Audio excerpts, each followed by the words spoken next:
I had earlier talked about principles of management, and one of the most important things in management is that, or the article of faith, the thing that management people swear by is that principles of management have universal application, are universal in nature. There is universality of applicability when it comes to principles of management. So they can be applied across the spectrum. It doesn't mean that principles of management are applicable only to business. They can be applied in government and society and economics and sociology and stuff like that, organizations and systems and societies. And when you think about big issues like economics, sociology, politics, governance, principles of management are equally applicable, universally applicable. The applicability, the scope of applicability would vary depending upon the situation to which you are applying it. If it is very complex, then the applicability is higher. Smaller, less complex, then the applicability is lower, but they are applicable. So you don't management principles do not have to be restricted to business management only. That's a very important feature. And I think that is an area where there is a problem, because we have not taken it to that extent. Management principles are restricted to management books and business management issues. Nobody is trying to take this across to the other fields of how mankind conducts its business, how societies are organized. We are not really using these ideas in public administration, overall organization of society, basic issues of mankind like politics, sociology, social aspects, economics, and all that. And that's a failure. And somebody very famous, I've forgotten the name, made this observation that mankind has done fantastically well in scientific development, in engineering, and in technological development. But that has outpaced the development of the development of how you organize society or mankind or civilization, how you run the things, how you apply these. You have done phenomenally well. Mankind has done very well in science, technology, engineering. But when it comes to applying these things, and when it comes to organizing the society, organize civilizations, economics, big issues like human welfare, economics, sociology, politics, these are the areas where the advances are not that impressive or not that fast. They are kind of still stuck. Whereas the other thing has done phenomenally well. Science, technology, engineering, the pace of development is very fast, much faster than the pace of development in organizing, arranging, managing the whole affair of mankind, human welfare, human life, politics, economics, administration, how you organize things, how you arrange systems. So there's public administration, economics, sociology, social aspects, those kinds of things. And that's a big problem. And then we have issues because things are not in sync. You have fantastic new technologies, you have artificial intelligence and self-driven cars and drones and whatnot. But then that way you are doing very well. But then you have problems about how to integrate this with the rest of the society. So science is doing well, engineering is doing well, but when it comes to making a good society, a fair society, a good civilization, developing on other aspects, political aspects, overall economic issues, overall social issues, that's not happening. So there is a mismatch. And that is a problem, huge problem. So University of Principles of Management can help here if we start thinking about it and applying that everywhere, and people take more interest in that. That is one thing that must be done. Otherwise, there is going to be a serious problem, because we have fantastic and great technologies, but then we will mess them up. And we have nuclear weapons, and then they can be put to good use and bad use. but you have to have a mechanism, a system that controls these things rather than letting these things take control. Maybe robots and machines and artificial intelligence will kind of start controlling unless we do something about it and think about it. And that is where management principles can play a role.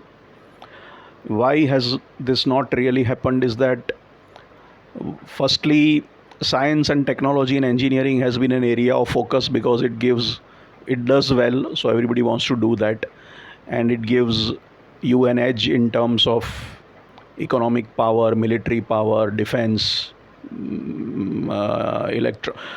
defense technologies. So countries and companies advance by focusing on science and technology, because then they can really beat the competition, whether it is one nation competing against the other or one company competing against another company. So focus on science and technology and engineering gives those rewards, economic power and military power and all that. So people have probably focused more on that. You become a superpower by, you know, having fantastic defense capabilities and military technologies, and a lot of science and technology goes into military and defense also, right? The US is one of the biggest defense exporters, I think. They have done defense electronics, extremely advanced and technologically advanced things that they have in defense and military and all those applications. So that was the reason, perhaps, because that gave you an edge, a faster edge, a stronger edge over the others. You could become a military and economic superpower. Similarly, companies adopted technologies and stole a march over other companies. So that was the attraction. So focus has been there. That is one reason. Secondly, I don't think the best brains have gone into the areas of economics and humanities and management and psychology and sociology. Generally, the best brains, the geniuses of the world, have been more inclined towards science and engineering and technology. The smartest people have been focusing on technology, science and technology, the best brains. So I do feel that humanities, liberal studies, or say sociology, economics, management, politics, these are the areas where the best brains have stayed away from. And that is also why you have this problem. Albert Einstein was asked that by once upon a time by the Israelis to become the president of Israel, and he simply said that, look, it's not my cup of tea, that's too complex, I am a simple scientist, let me focus on science. So I think overall mediocre people have had this opportunity of running the show in political aspects.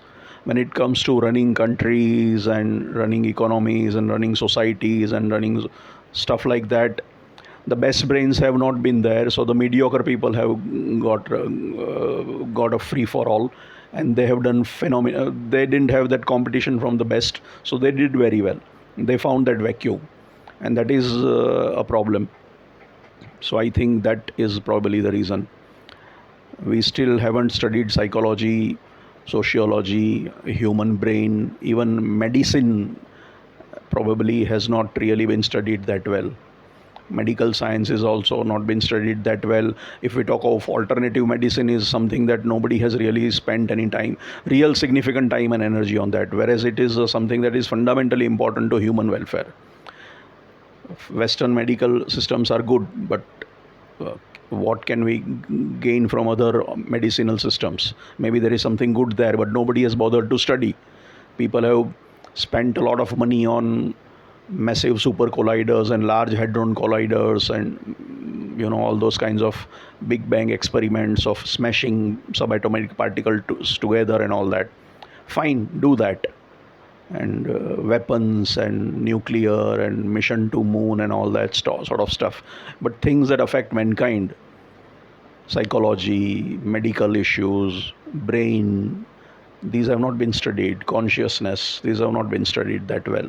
Nobody has really maybe budgeted sufficient resources for that, or nobody has taken interest in that because the rewards are not there. Maybe the other field is more attractive, everybody is doing the other thing, so the best brains are not focusing on that, or maybe best brains don't find this challenging enough, I do not know. But these subjects are extremely challenging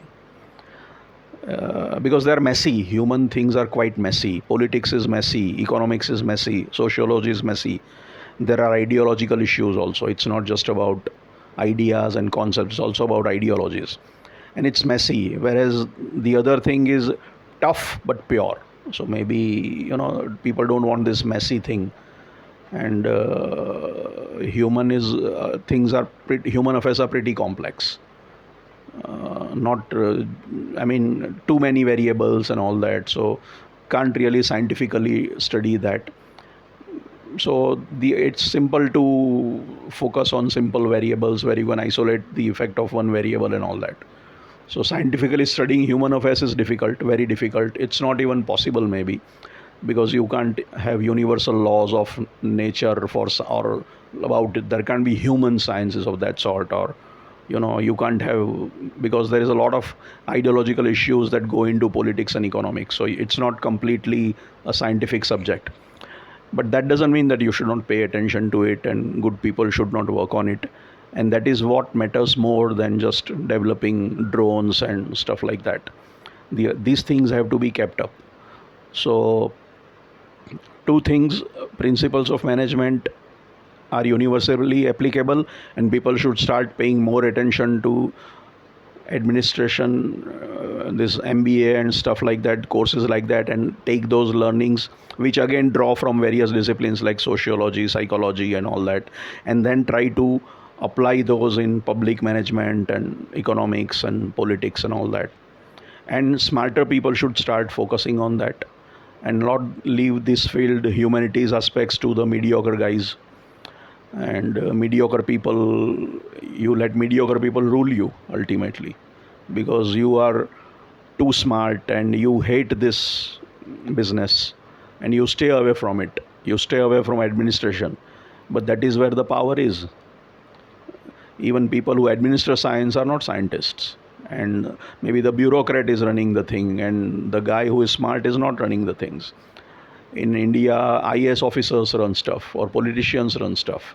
Now, are they as smart as the scientists or engineers or technologists? Not necessarily, but they have the power. So why are you giving away power to people who may not necessarily be the brightest and best? The geniuses run away and do pure science or applied science and engineering, and power is left to mediocre people, and power is power. So ultimately you will suffer if mediocre people are calling the shots. So this mismatch must be this thing, and people should not shy away from these things. Smart people, competent people should also get into public administration, economics, sociology, and stuff like that, and not just get fascinated by science and technology. That's doing pretty well. But there has to be some resource reallocation, as human resource reallocation. Otherwise, we have, as I said, we are already lagging in developing civilizationally, as a society, as mankind, human welfare and stuff like that, while we are focusing and doing much better in the technical aspects. So we are already behind, so we need to catch up and do better. Otherwise there is no point in those other things. Ultimately it is for the benefit of mankind. So benefit of mankind is more important than some gadget or some technology. People need to understand that.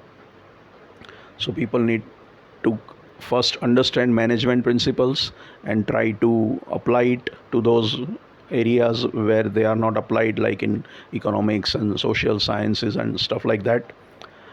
And realize that it is important, extremely important for welfare and development of mankind and civilization to continue to progress, to prosper, to survive, to sustain. And smart people should start getting into this. Everybody should not be chasing money or technology or glamour of science or whatever. And of course, pure science doesn't have glamour or money, so that's again a different matter.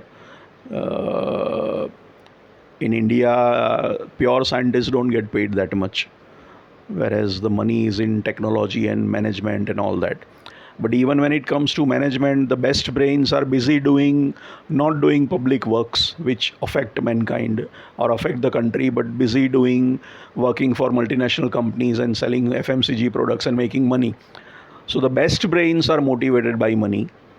Some of the best brains are do not care about money, and they pursue knowledge and science, pure science and stuff like that. And some pretty smart guys, the IIT IM guys, are pretty smart, but then they just want to go after money, so they are not interested in what happens to the country, the society, the economics. They are only interested in their own livelihood and making money and beating the other guy and stuff, acquiring more stuff and making more and more money.